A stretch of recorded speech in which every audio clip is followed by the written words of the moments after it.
Well, welcome back to the Psalms, and welcome to Psalm 142. There is where we're at today in Psalm 142.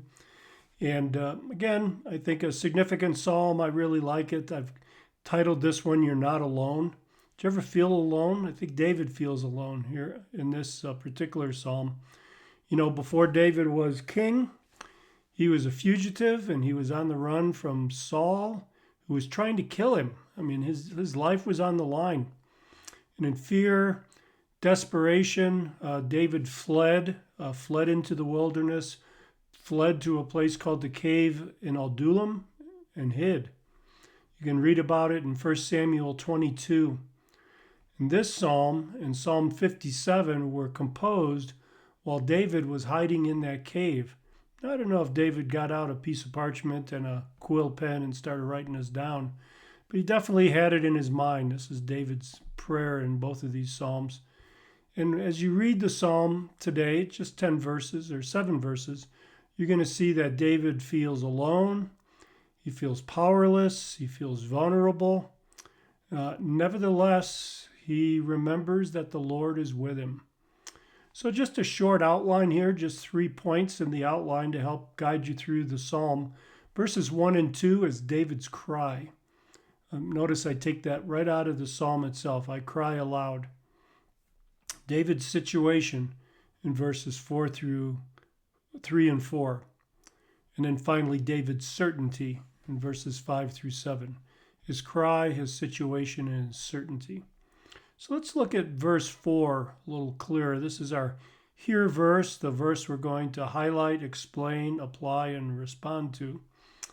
Let's take it apart a little bit. I'd like to just go through the text itself and examine it closely, like picking up a diamond and looking at it closely. It says, look to the right and look to the right and see, for there is no one who regards me. David's looking for help. He's looking for support. He's looking for it right where he expected to find it, right at his right hand, but there's nobody there. He's on his own. He feels that way if he's not literally on his own in that cave. And this is how helpless and vulnerable he is at the hands of Saul. And it's not just Saul that's out looking for him. It's the whole army of Israel that's at Saul's command, that they are looking for him, and he can find no one to help him. The third cola there is no escape for me. He's at the end of the line. He's at the end of his rope. There's no way out. That's what David is saying here. No one cares. No one cares. He's feeling, completely abandoned. He's abandoned by his friends, his family. To some extent, he's feeling abandoned by God because he says, no one cares for my soul. For my soul. This is a lament for sure, that he feels as if God has abandoned him. So in the rest of the psalm, he cries out to God and tries to get his attention. But isn't this just the way you feel when you are in deep trouble? When bills are due, but the bank account's empty, or perhaps when the refrigerator's empty and payday's still a week away. You've been in situations perhaps like I have in the past where the car is broken down, the kids need something, and already stretched to the max to make ends meet. It's like, where is this going to come from?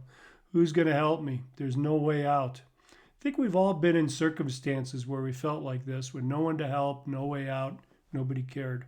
I'll tell you a story about myself once. One time, I came from a family that was pretty abusive, not warm and loving, and I had joined the army, trying to get away, and I was in basic training, in the winter, and my basic training cycle extended past the holidays, past Christmas and New Year's.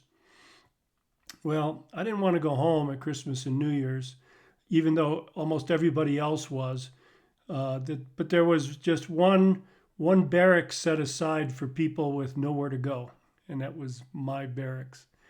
And I remember Christmas Eve, being in the barracks all by myself, feeling really sorry for myself.